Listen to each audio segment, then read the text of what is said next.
était une fois un livre qui s'ouvrait.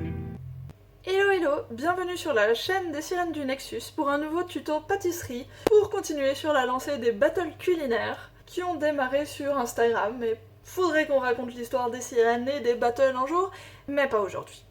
Donc, ce que je vous propose aujourd'hui, c'est un gâteau au marron avec un glaçage au chocolat. Alors pour ça, vous allez avoir besoin des ingrédients suivants.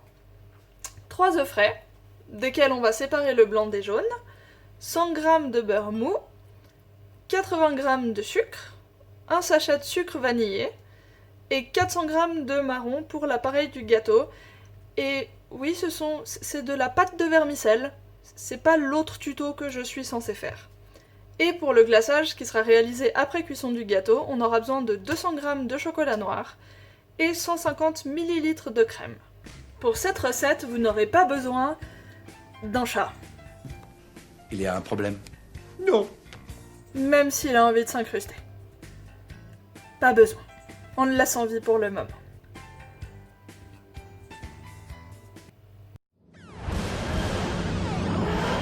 Petite information supplémentaire, parce que j'oublie de donner les informations au moment opportun.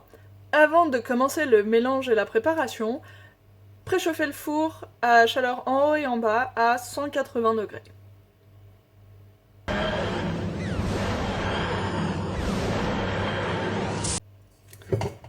Alors, opération ô combien délicate, séparer les blancs des jaunes.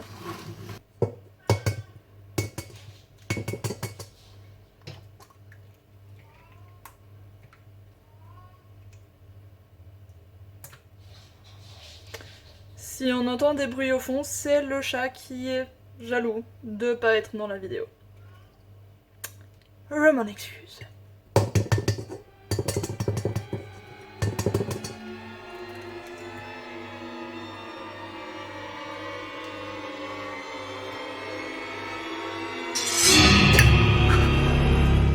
Et c'est pas un tuto de cuisine sans un raté sur les œufs, n'est-ce pas? N'est-ce pas? Alors ensuite, dans le bol qui contient les jaunes d'œufs, on va rajouter le beurre et les 2 sortes de sucre. Et ensuite, on va venir mélanger jusqu'à ce que le mélange blanchisse.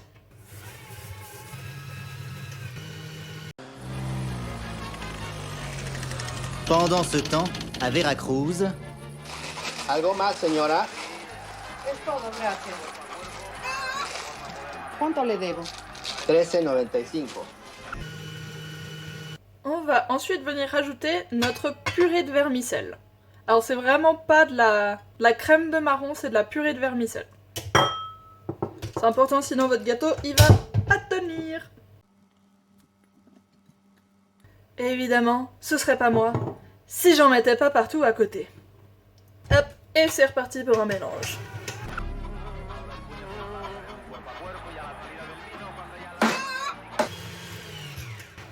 De temps en temps, on pense à bien tout remettre à portée du fouet, surtout avec les robots. On va juste mettre vite un coup pour tout dégager du fouet. Et ça ne marche pas, c'est pas grave, c'est la pâtisserie, on improvise. Du coup, on a tout ça à remettre dedans.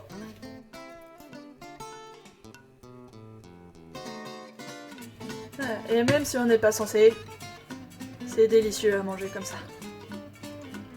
Vraiment. Oh, c'est trop bon. Étape suivante, monter nos 3 blancs en neige.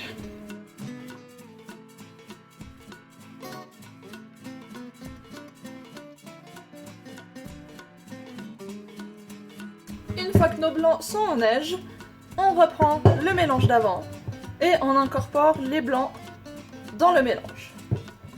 Alors on fait attention, on prend un petit peu et on va le retourner délicatement, le plus délicatement possible, pour ne pas casser le côté neige des blancs, parce que sinon ça fait des œufs tout plats et un gâteau tout plat.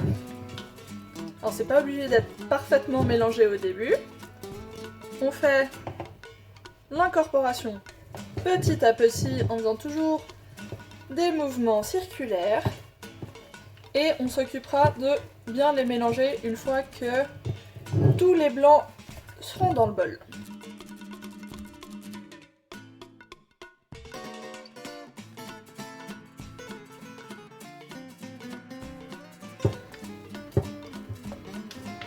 Et ça, je leur recommande vraiment de le faire à la main et pas avec un four électrique. Parce que sinon, bah c'est gâché. Voilà. C'était l'info utile du jour. Et vous voyez, avec la patience, ça finit par être bien mélangé. Alors ensuite, avec les mains propres, on peut avoir un commentaire de chat. Enlever un peu ce qui est collé parce que ça c'est pas hyper mélangé, hop, et on le remet dedans. Non, je ne viens pas, absolument pas de lécher mon doigt. Pas du tout. Pourquoi ferais-je des trucs comme ça? Voilà. Et ça devrait donner un truc imbé comme ça à la fin. Alors on prend un rond à gâteau de 25 cm environ, j'aurais tendance à dire, entre 25 et 28 cm et ça va très bien. La taille importe peu. Un papier sulfurisé au fond. Vous pouvez, en option, beurrer les bords. Ça aide au démoulage, c'est pas essentiel. Moi j'ai tendance à pas le faire, parce que la flemme. Ok, et ensuite on met notre mélange dans le moule. Alors moi, vous voyez, j'ai souvent un petit peu des grumeaux de beurre. C'est parce que j'ai pas été assez patiente au début et j'ai pas bien laissé mon beurre se ramollir. Alors les grumeaux de beurre, c'est absolument pas grave, ils vont fondre à la cuisson. Et au final, ça change pas grand chose. On pense bien à prendre toute la pâte, le plus possible en tout cas, et on égalise un peu. C'est un gâteau qui a pas beaucoup de liquide, donc il faut l'étaler. Hop, et toujours avec nos mains propres. Et on met au four pendant environ 45 minutes à 180 degrés. Adressons-nous correctement. Et faut le surveiller assez régulièrement parce que selon la puissance des fours et selon l'épaisseur du gâteau, il peut cuire plus ou moins vite. En gros, pour vérifier, quand vous plantez la pointe d'un couteau, ça doit ressortir complètement sec. Et pendant que le gâteau passe ses 45 minutes au four, après avoir tout bien nettoyé les plans de travail, on a le temps de se faire un petit ginto thématique. À chaque cycle, l'alcool tue des milliards de citoyens de toutes les espèces dans la galaxie. Cela permet donc de réguler la population et d'éliminer les individus les plus faibles du Dominion galactique Xarlax. Buvez! Ceci est un message du ministère de la Démographie. Alors, on ne remarque pas du tout une thématique là-dessus. Du tout, jamais. Je vois pas de quoi vous parlez. Donc, un petit peu de gin. Du tonic. Et ma petite touche perso, une fraise passée au congélateur qui va servir de glaçon et qui va donner un bon petit goût. Oh yeah! Alors, une fois le gâteau sorti du four et bien refroidi, on va pouvoir le démouler. Alors, on prend un petit couteau, on fait bien le tour pour décoller tout ce qui pourrait être accroché au bord pour éviter de casser le gâteau en le démoulant. Et là, c'est l'opération délicate de glissage de gâteau sans tout péter. Alors, on peut, si on veut, laisser le papier sulfurisé en dessous, si on a envie. Faudra juste faire attention en découpant de pas le manger, quoi. Et moi, je préfère l'enlever, même si c'est compliqué. Comme ça, un gâteau qui est un petit peu collant, c'est pas facile. Boum! Voilà. Et maintenant, on peut passer à la ganache. Alors, pour la ganache, on va pouvoir prendre une petite casserole, nos 150 ml de crème et les 200 g de chocolat. Alors c'est vraiment pas compliqué du tout. On prend le chocolat et on casse en morceaux dans la casserole. C'est pas obligé d'être des tout petits morceaux.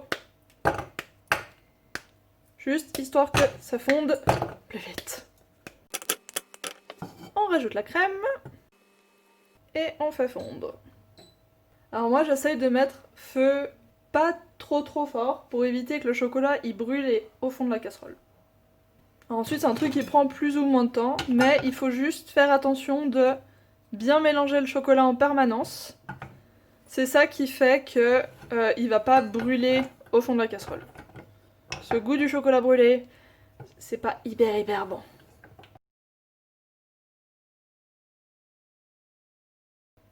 Alors pour le glaçage, j'utilise personnellement du chocolat noir parce que j'adore marron et chocolat noir, mais c'est possible aussi de faire un glaçage au chocolat blanc.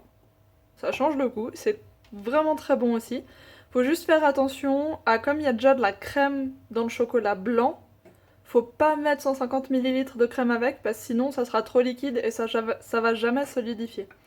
Donc si vous mettez avec du chocolat blanc, essayez de faire plutôt 80 à 100 ml de crème, mais vraiment pas plus. Ensuite, c'est à la jugeote. Hein. Vous faites des essais, vous corrigez après. Voilà, et dès que ça commence à fondre comme ça, on mélange en permanence.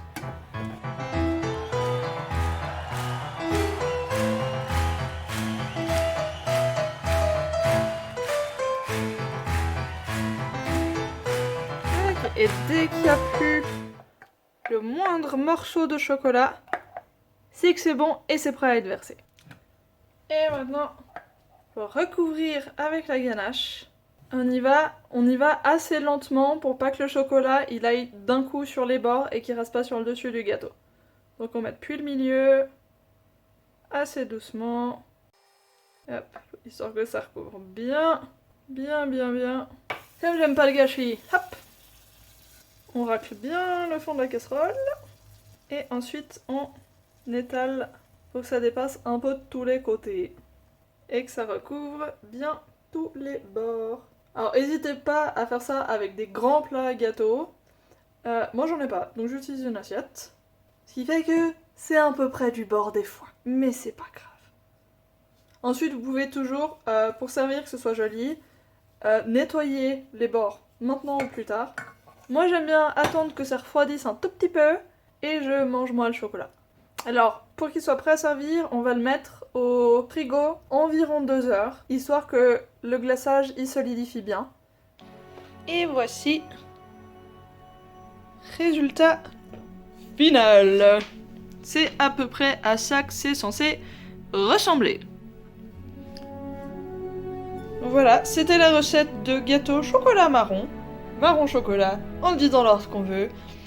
Un tout grand merci à Ernest pour le montage de cette vidéo. Merci Ernest, j'espère que tu t'es amusé. La bise.